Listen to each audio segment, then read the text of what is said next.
Hey guys, what's going on? Welcome back to the Domcarman YouTube channel. Today I'm going to be attempting to install the stereo, the deck kit, 4 speakers.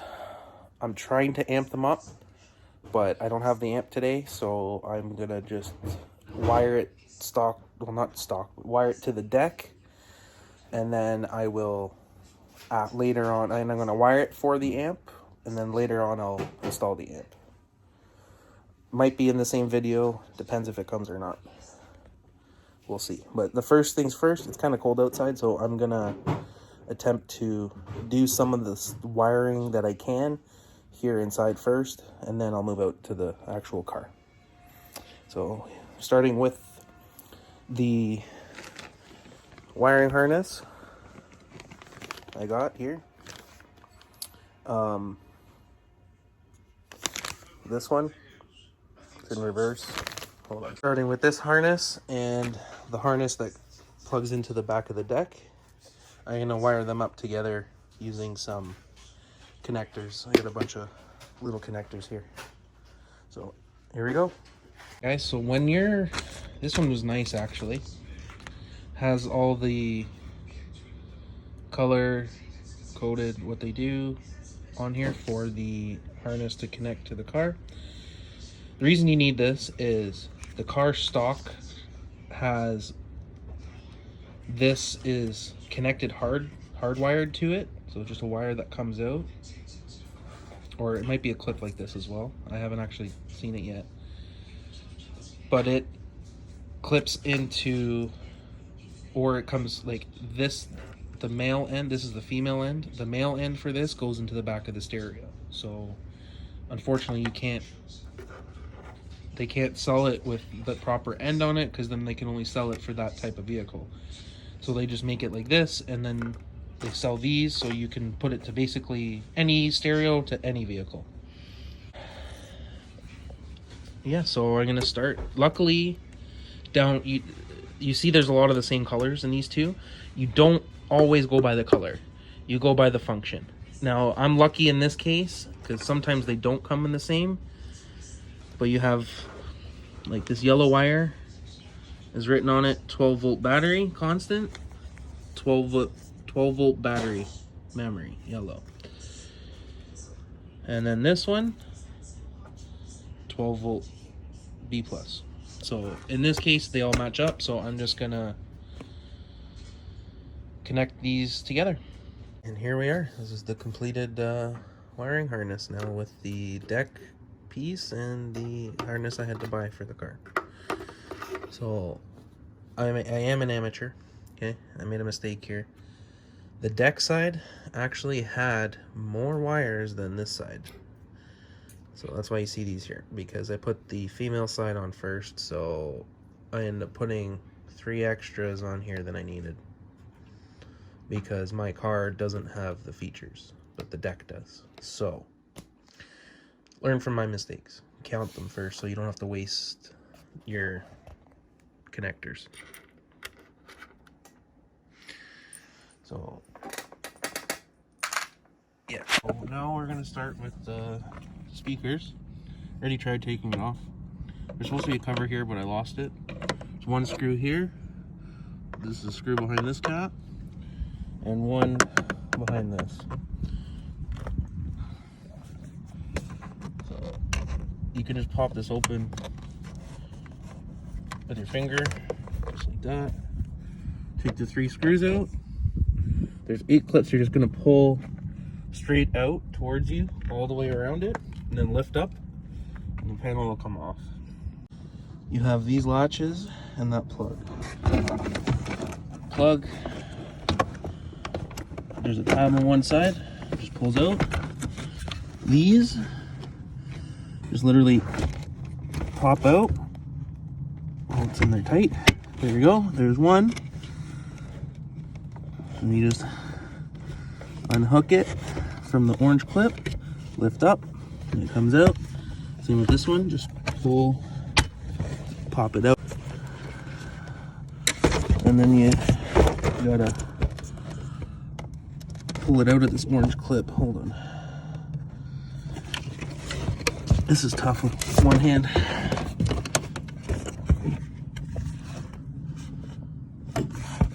Okay, hold on, I gotta put this down.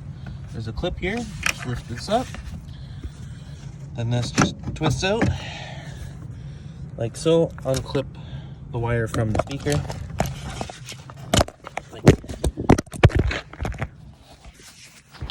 Once it's unclipped, there you go.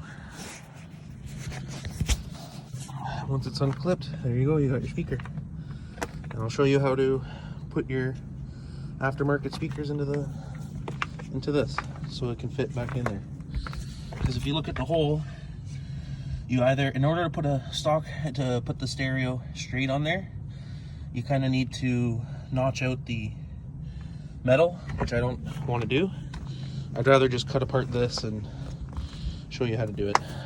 Alright guys, I apologize about the noise, but the only place I can do this in the warmth is in my mechanical room.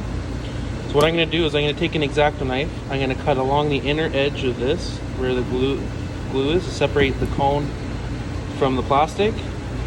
Once I do that, you can peel back the cone and you can expose that underside. So what I got to do is I got to take this tool, this crafting tool, and I'm going to cut out these plastic things to separate the speaker, the magnet and coil from the housing. Once I do that, I can put screw the new one in and go from there. So I'm gonna set this up for a little time lapse so I don't annoy you with the noise.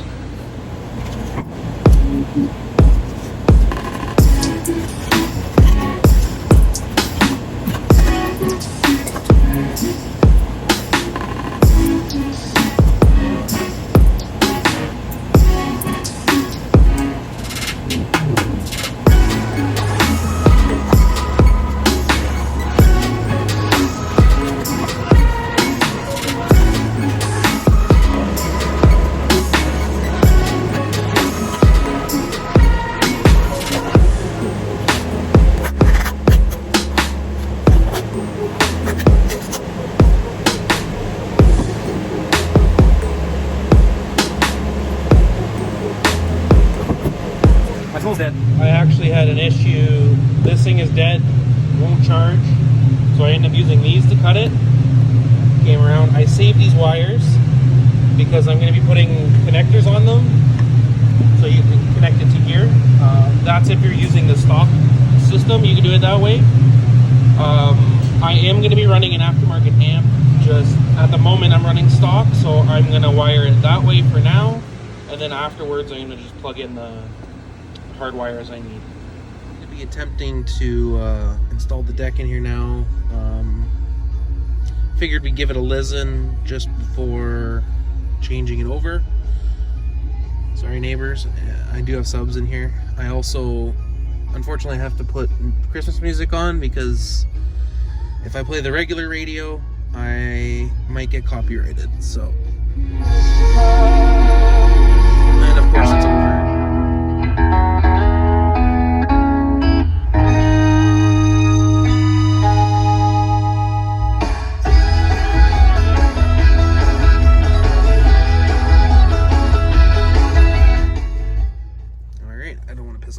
So I'm not going to go more than that.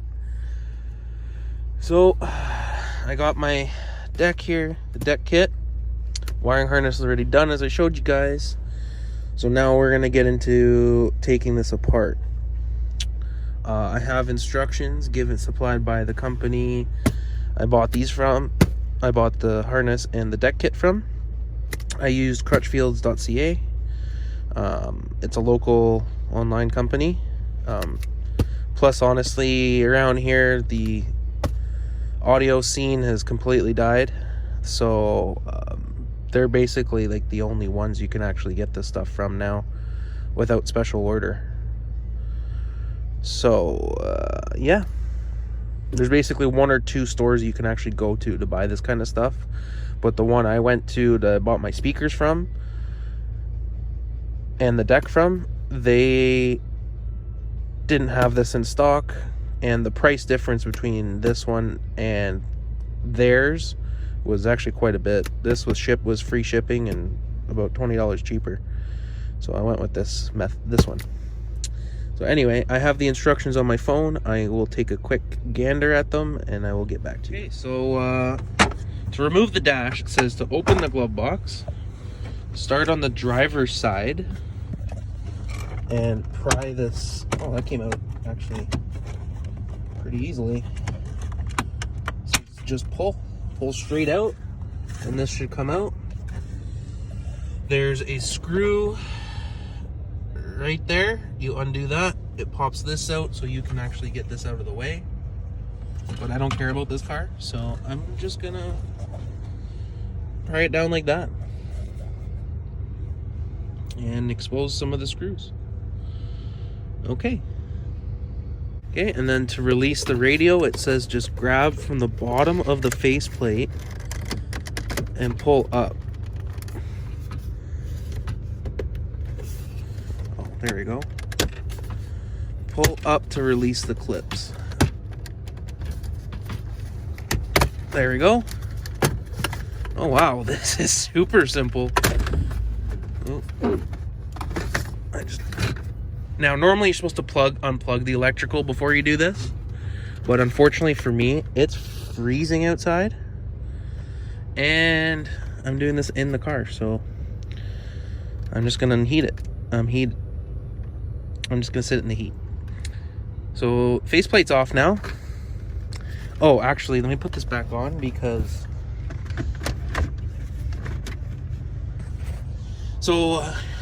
also remember to, I gotta push this all the way back in.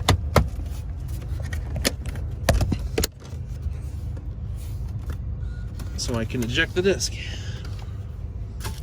I know it's CD. What the hell's that? All right, try it again.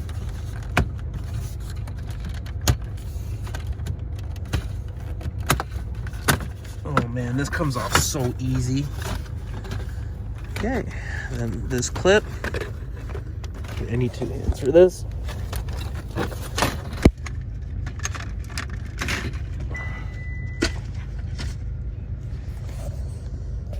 Okay, again, you're supposed to unplug the battery, but I'm cold. So now we're here to remove the radio. To me, it looks like 1, 2, 3, and 4 screws, and the radio should come out. This is how it comes, just bare unit. Okay, and then we have our stock one here. Now we gotta take some of the stuff off, like these 2 vents. I believe just the 2 vents and the hazard symbol. The hazard buttons here come off. These ones in the front is just 3, just these 3 here. And it should be it for that. And then the vent here comes off with 2 clips, top and bottom side here as well. I'm gonna take them off and put them on the new one. I'm not sure where I left off, but I had a lot of issues installing this. If it was just a simple deck, would have been done, but I had to take the line out converter that I was using for my subs out and actually wire it in properly with the deck. So I ran RCAs and whatnot. Just gonna show you some stuff here. Hopefully. Well, I ended up getting everything in. I got my capacitor now. I upgraded from my 1/2 farad to a 5 farad. Honestly, because I only went this big because the price. I was looking for a 1 farad or a 2 farad, but the 2 farad I found was only like $10 cheaper than this one. So I'm like, why would I get a 2 farad when I can get a 5 for $10 more? So anyway, so I ended up buying these ends too for my 0 gauge. So now I have the 0 gauge coming from the battery in the front. It's fused. Comes into my distribution block, and then the power goes to the capacitor, and it's grounded down there at the seat brackets. And I still have some wiring to clean up. I'm waiting for my equalizer to still come in. I was doing some stuff But I have the sub amp here with the power and ground, getting grounded to the bracket for the seat. And then I have these splitters. I had to get these splitters because the deck only has one output, so I had to have this so I can get both amps running. I did buy an equalizer that has a 1 in 3 out. 1 in, it has a 1 in, a high out front, high out rear, and low sub out. It's a Boss Audio. So once I get that in, I'll finish everything up. You can see I have, so I ended up running, instead of running 4 separate channels, I think I might fix it. I did buy more speaker wire so I can actually run it. The reason I did it this way is because I ran out of wire. So I wired up all 4 speakers to the 2 sets. So for now, I'm just going to keep it like this. Maybe after I get my equalizer, I might run it again and do it. Yeah, I ended up cutting this piece of wood out to secure everything, because before I just had the sub amp was just sitting here loosely. I had the speaker amp on top of this loosely, and something ended up happening. I ended up, as you can see here, I roasted a remote wire. It didn't go all the way through, that's why I didn't bother taping it up, but you can still see a piece of the remote wire there. So that's why I decided to put this piece of wood instead of leaving it there now. I'm actually much happier with this. Now I'm just hoping that the equalizer will fit here. I haven't actually received it. I did some measuring based off of the description online. It should fit. Once I get that run in, I'm gonna zip tie all the wires and clean it up and make it look a little neater. Well, yeah, that's this part. I also bought all the stuff I need to do the big 3 under the engine bay, and I'm gonna look into that and start tackling it if I can. I bought some battery terminals and stuff like that, so let's see. I'm actually debating just, I don't know, I gotta figure it out. Let's take a look. Hey guys, I just realized I didn't film an outro for that video. I hope some of it was informative. I know I'm an amateur and pretty disorganized, and a lot of footage wasn't there. Getting better, practicing. The more I do this, the better I'm going to get. If you have any questions, I can answer them. Just comment below. Check out my Instagram and my TikTok. And I'm going to try and post more stuff. Thanks for watching. Don't forget to comment, like, and subscribe.